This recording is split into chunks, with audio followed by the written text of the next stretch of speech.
नमस्कार। कक्षा 11वीं विषय भूगोल अभ्यास पेपर। इनमें पहला प्रश्न है सही विकल्प में भूगोल की किस शाखा के अंतर्गत जनसंख्या, नगरीय बस्तियों, परिवहन, संचार आदि का अध्ययन किया जाता है। मानव भूगोल के अंतर्गत। किस भूगोल के अंतर्गत? मानव भूगोल के अंतर्गत इन सब का अध्ययन किया जाता है।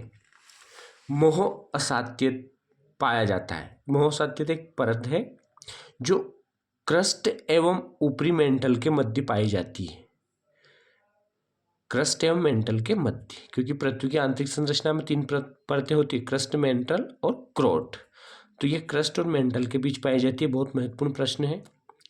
सूर्य से पृथ्वी को प्राप्त होने वाली ऊर्जा को कहते हैं सूर्य तप।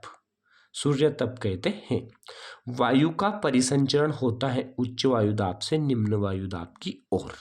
ये नियम है, ये लिख लेना है कि हवाएं उच्च वायुदाब से निम्न वायुदाब की ओर चलती हैं। और जैसे जैसे हम पृथ्वी से ऊपर उड़ते हैं उसी प्रकार जैसे उच्च वायुदाब से हवाएं निम्न वायुदाब की ओर चलती है ना, तो जैसे जैसे हम पृथ्वी से ऊपर जाएंगे तो तापमान में कमी आती है। अब इसका मैं आपको एक अच्छा उदाहरण दे दूं कि हिमालय बहुत अधिक ऊंचाई पे है, पहाड़ियों पे, तो देखो ये बात निश्चित है कि तापमान कम होगा क्योंकि बर्फ जमी हुई है लद्दाख में। बड़ी बड़ी जो पहाड़ियाँ वहाँ बर्फ जमी है, मतलब साफ साफ है कि जैसे जैसे हम धरातल से ऊपर जाएंगे तापमान में कमी आती जाती है। कयाल झील स्थित है केरल में। केरल में कयाल झील स्थित है। रिक्त स्थान भूगोल शब्द ग्रीक भाषा से लिया गया है। पृथ्वी की सबसे आंतरिक परत को क्रोट कहते हैं। क्रोट। पृथ्वी की 3 परतों के नाम बताओ। Crust, mantle, core. अगला प्रश्न है आकाश का रंग नीले रंग के प्रकीर्णन प्रक्रिया के कारण होता है। परावर्तन प्रक्रिया के कारण, है ना। ध्रुवीय क्षेत्रों में वायुदाब उच्च होता है। उच्च मतलब अधिक, क्योंकि ठंडी पवनों में भार अधिक होता है, गर्म पवनों में भार कम होता है। तो हवाएं हमेशा उच्च वायुदाब से निम्न वायुदाब की ओर चलती है। अभी का जो मौसम है, इस शीतकाल का जो मौसम है, तो ये हिमालय और उत्तर भारत पूरा ठंडा है, तो यहाँ पर क्या है, उच्च दाब है। और दक्षिण भारत अभी क्या है, वहाँ पर निम्न दाब है। तो हवाएं इस तल से समुद्र की ओर चल रही हैं। इसके बाद शिलांग पठार जो है का हिस्सा है प्रायद्वीपीय पठार का सबसे पूर्वी भाग में है शिलांग का पठार, जो मेघालय में है। मेघालय की राजधानी क्या है? शिलांग। मेष राशि होती है ना, मेष, म से मेघालय, श से शिलांग। कोसी नदी को बिहार का शोक कहा जाता है। शोक मतलब दुख। जब कोसी नदी में भयंकर बाढ़ आती थी, कोसी नदी नेपाल से निकलती है, पहाड़ से निकलती है, और एकदम जब मैदानों में आती है तो बरसात के समय ये विकराल रूप धारण कर लेती है। और विकराल रूप धारण कर लेती हैं तो उससे बहुत जनधन और माल की हानि होती है।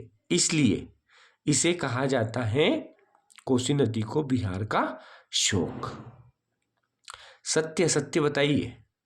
पहला प्रश्न है अंतर्जात शक्तियां धरातल के भागों को ऊपर उठाती है। बिल्कुल सही बात है। हिमालय की जगह क्या था? 33 सागर था, लेकिन 2 प्लेटों में टकराव हुआ, 2 ट्रेनें टकराई तो ऊपर उठेगी ना। तो अंदर जब भूकंप के कारण तो हुआ ये सब, तो भूकंप के कारण अंदर का मलबा ऊपर आता है, इसलिए ये कथन सत्य है। क्षुद्र ग्रह पृथ्वी और मंगल के बीच एक पट्टी के रूप में नहीं, मंगल और बृहस्पति के बीच है, इसलिए ये भी असत्य है। रासायनिक क्रियाएं कणों के मध्य बंधन को ढीला कर देती है, सत्य है। गल्फ स्ट्रीम की जलधारा गर्म जलधारा है, बिल्कुल सत्य है। उत्पादकों में सभी हरे पौधे सम्मिलित होते हैं, बिल्कुल सही है। इसी प्रकार जोड़ी है इंदिरा पॉइंट बंगाल की खाड़ी में है, भारत का दक्षिणतम बिंदु, जो 2004 में जो सुनामी आई उसमें जलमग्न हो गया था। भूमध्य रेखा का सबसे निकट वाला पॉइंट था ये, भारत का दक्षिणतम बिंदु इंदिरा पॉइंट। मालदीव हिंद महासागर में है, केरल के थोड़ा नीचे। फूल वाली बौछार कौवा की कृषि के लिए बहुत फायदेमंद होती है। आम्र वर्षा, आम्र वर्षा मतलब वर्षा से जो अपने यहाँ बारिश होती है ना, उससे पहले गर्मी के समय में इससे आम पकते हैं। केरल व तटीय कर्नाटक में ये चलती है। वृष्टि छाया क्षेत्र, वृष्टि छाया क्षेत्र पश्चिमी घाट का पूर्वी भाग, वृष्टि छाया क्षेत्र पश्चिमी घाट का पूर्वी भाग। अब ये पूर्वी भाग क्यों बोला? क्योंकि देखो मैं बताऊं, पश्चिमी घाट का ये पश्चिमी घाट का ये पूर्वी भाग, तो यहाँ तो बारिश होती है। पर ये कब की कहाँ की बात कर रहे हैं? जब ये लौटते हुए मानसून से कोरोमंडल तट पे बारिश होती है, तो इधर के भाग पे बारिश नहीं होती है, इसलिए इधर वाला भाग वृष्टि छाया क्षेत्र में पड़ता है। अगर इसने उत्तर इस प्रकार बनाया तो, प्रश्न इस प्रकार बनाया तो। अगला प्रश्न है बच्चों, एक वाक्य में उत्तर दीजिए। एक स्तर से दूसरे स्तर पर ऊर्जा के रूपांतरण को क्या कहते हैं? खाद्य श्रृंखला, खाद्य श्रृंखला कहते हैं।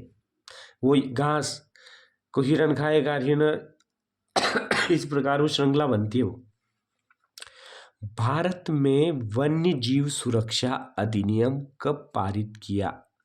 तो भारत में वन्य जीव संरक्षण 1972 में लागू किया, जिसके अंतर्गत जीवों को मारने पर पूर्णतः प्रतिबंध लगा दिया गया, उनके व्यापार पर प्रतिबंध लगा दिया गया।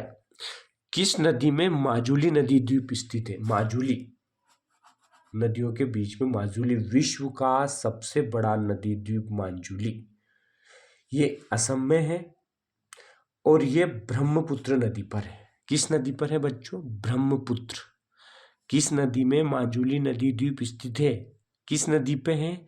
ब्रह्मपुत्र नदी पे। भूकंप की तीव्रता किस यंत्र से मापते हैं? तो भूकंप को सिस्मोग्राफ यंत्र से मापा जाता है। मर्केली स्केल भूकंप की तीव्रता को मापता है। मानचित्र के प्रश्नों को भी इसमें मैंने नोट कर लिया। देखिए मानचित्र, ये जो मानचित्र है ये लद्दाख श्रेणी। अच्छा, मैंने उस दिन हिमालय में, आपने देखा होगा मैंने एक वीडियो बनाया था हिमालय के ऊपर, तो जो लद्दाख श्रेणी है वो किस हिमालय का भाग है? तिब्बती हिमालय का। ये हिमालय का भाग नहीं है, ये हिमालय से भी पहले का भाग है, इसलिए ट्रांस हिमालय या तिब्बत हिमालय कहते हैं। तो जहां पर ये वाला जो एरिया यहाँ पर लद्दाख, कौन सा है? लद्दाख, लेह लद्दाख, भारत का सबसे शीत मरुस्थल लद्दाख श्रेणी। अरावली, ये यहाँ अरावली, भारत की सबसे प्राचीन पर्वत श्रृंखला अरावली। ये थार का मरुस्थल, ये वाला। अब ये जो कोना है ना, ये अंदर जा रहा, ये याद रखना है आपको, ये प्रैक्टिस करने से ही आएगा। मैप की जितनी प्रैक्टिस करोगे उतना ही अच्छा रहेगा। तो ये है थार का मरुस्थल, इसको थार का मरुस्थल कहते हैं। मरुस्थल मतलब जहाँ रेत ज्यादा हो, जहाँ बारिश कम होती हो, जहाँ की वनस्पति झाड़ियों के रूप में हो। नर्मदा नदी बहुत इंपॉर्टेंट है बच्चों, यहाँ से निकलती है और ऐसे होकर ऐसे बहती है और यहाँ खंपात की खाड़ी में गिरती है। अमरकंटक, गंगा नदी उत्तराखंड गंगोत्री हिमानी से निकलती है। अब ये गंगा नदियों पे मैं बताऊंगा, ये ऐसे ही गंगा नाम नहीं पड़ा, ये भागीरथी नाम से निकलती है ये। तो गंगा नदी यहाँ से ऐसे बहती है, बिहार, पश्चिम बंगाल और बांग्लादेश और बंगाल की खाड़ी में गिरती है, और इधर से ये न्याय मिलती है, ये दोनों इधर से ये मिलती है यहाँ पर। और यहीं पर सुंदरवन का डेल्टा जो बांग्लादेश में भी है और भारत में भी है, विश्व का सबसे बड़ा डेल्टा सुंदरवन का डेल्टा। ये कंचनजंगा, भारत की सबसे, हिमालय में स्थित सबसे ऊंची पर्वत श्रृंखला कंचनजंगा सिक्किम में है। और भारत की सबसे ऊंची श्रृंखला कौन सी है? K2 गाडविन Austin. और ये है छोटा नागपुर का पठार। अब इस छोटा नागपुर का पठार पे ये ध्यान देना आप कि ये इसमें बिहार का ये वाला थोड़ा सा, ये वाला हिस्सा और पश्चिम बंगाल का थोड़ा सा हिस्सा आएगा और झारखंड पूरा छोटा नागपुर का पठार में आएगा, और ये चिल्का झील। तो इस प्रकार ये प्रश्न अभ्यास मैंने ऑब्जेक्टिव आपके सामने आपको बताया है।